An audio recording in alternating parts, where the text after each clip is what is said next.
Jason Quigley, European Senior Champion. Our first word to you, congratulations. Thanks a million, Chris. Appreciate it, sir. Thank you. And come here, what does this mean to come back into your hometown and see such a massive crowd welcoming you? It's still a blur. It's like a dream still, to see everybody there. Like I've came home being Irish senior champion, underage European champion, but really shows you what this means to Ireland, Donegal, Belfast and Northern community. It's massive because the crowd that turned out today, absolutely brilliant. Like to see the support that I have in my own town and own county is absolutely unreal. And that must help you when you're out in a place like Minsk and Belarus as well, knowing that you have this crowd behind you and shouting you every step of the way. Oh, that's it, because when you're in Ukraine and when you're in Minsk, it's lonely, because all you're doing is you're lying in your room resting, you're getting up, going training, you enjoy getting up for going to buy tea to get out of the room.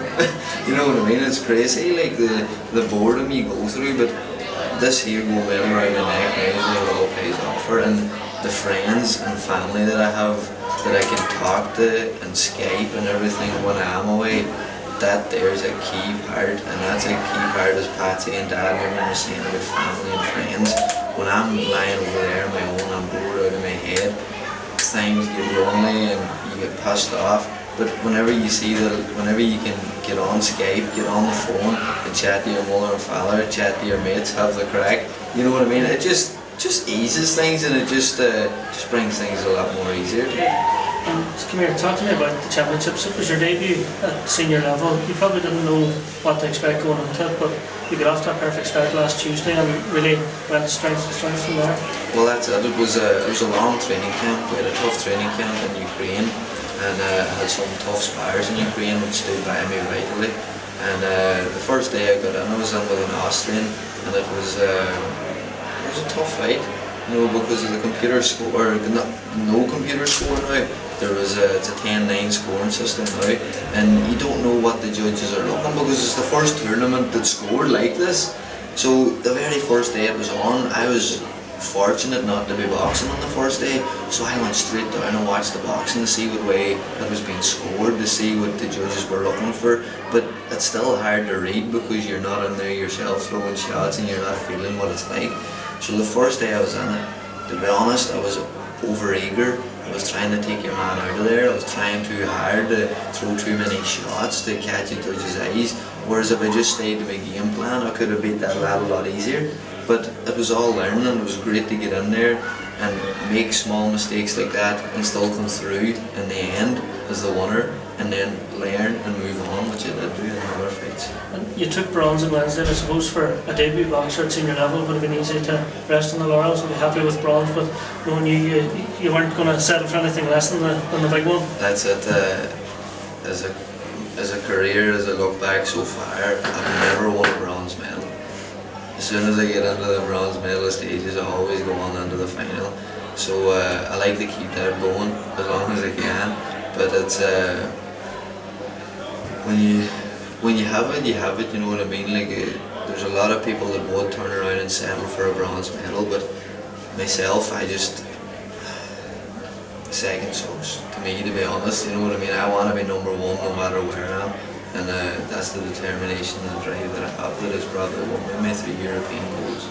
Friday's fight, I suppose, was the big one in a sense. It was against the world number one, and again it was your debut championships. But I know from sort of watching you over the years, you're a man that you respect your reputation, but it's certainly not something that you'll get bogged down by, and you done defeated the world number one. That's it. Like if I met that fella here walking now today, I was in the Ukraine training camp and I was training with him. And obviously I was watching him and seeing what he does, because he's a world champion. Obviously he has done something right to be a world champion, and I've been watching him, and I was watching him sparring, and I was looking at him saying, I can beat this fella. You know what I mean? I was watching what he was doing, and I was watching the way he was boxing, trying to figure out my own game plan to beat him, if I did draw him, because I may never have drawn him, but I did. And I always had confidence in myself going into the tournament, going into every fight, no matter who I'm boxing. I'm never going to get in there thinking, here, this lad's going to beat me, because he might not find me in there. I get in there in every fight and I be focused, and I get in there with a game plan. I stick to the game plan. I stick to putting in a good performance, and if I do put in a good performance, I know any man in the world is going to get it tough to beat me, and that's what I stick to, getting into the ring, being focused and doing the job I have to do. I suppose Friday took an awful lot out of you mentally, physically and everything else, and I suppose it was only natural that there were signs of fatigue during the final. That's it, like it's being on my world champion, it's just, it's not the fact of who he is or what he is, it's just he's a world champion. As soon as a man has that day, you know you're up against it, and I knew I was up against it from day one, and I just got in there, and as I says to you, I just tried my best and stuck to a game plan. We went into a game plan. The game plan worked from day one, and I didn't have to change it, and I outboxed him through the 3 rounds. And talking about sort of game plans and stuff, I suppose you've got to mention this guy up here, and he's been with you every step of the way. How important has your dad, your coach, been?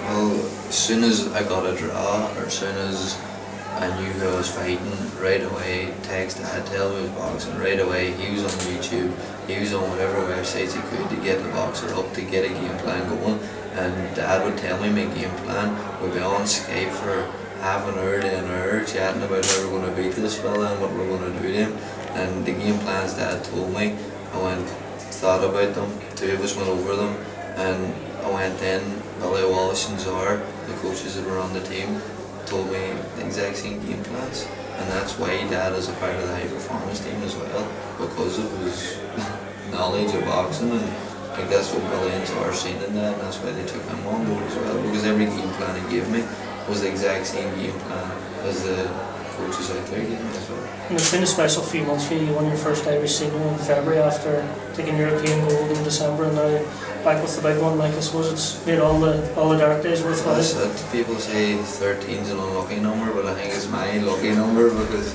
2013's been a great year to me so far, and I just want to keep that going. Like, one of the national seniors really gave me a serious boost of confidence, because everybody knows the draw I took as well in that fight, in that championship. I had to beat the best, and none of the top boys drew each other. I drew every one of them, and I beat them the whole way through, and I'm absolutely delighted that I got that draw now, because it just showed me that I am the best, and I can beat anybody that's been put in the ring with me in Ireland. And we were all watching the final on Saturday, and I suppose there was a bit of nervousness as the result was coming. What goes through Jason Quigley's head when the red corner is announced as the victor? Oh, it's indescribable. I can't describe what it is. It's just a feeling that you have deep inside you for so long, and it's a relief, proudness. Everything comes into it. It's just one big feeling all wrapped into one, and it's a massive and it's an unbelievable feeling, but I just have no words to describe what it is. And I suppose now, a night like this, everybody from Ardon McCool to Ardon McCarran's dreaming of even bigger days for Jason Quigley, and your focus, I suppose, and the focus of your dad will switch now to the World Championships. Oh, that's it. Like, everybody's got behind me now, and everybody's on a high, everybody's on a buzz because of what I have achieved. And for such a small town, for me to give a buzz like that into a small town of my own is great, and that's another drive for me now to go on and do, is to keep giving people a bit of joy and keep giving people a bit of success, so they can say, oh, Donegal man or Balba playing still Northern man's doing well. You know, that's a drive for me also to keep going now and doing well. You've done that, Jason. Congratulations. Thanks, Chris. Cheers. Well done, buddy. Thanks very much.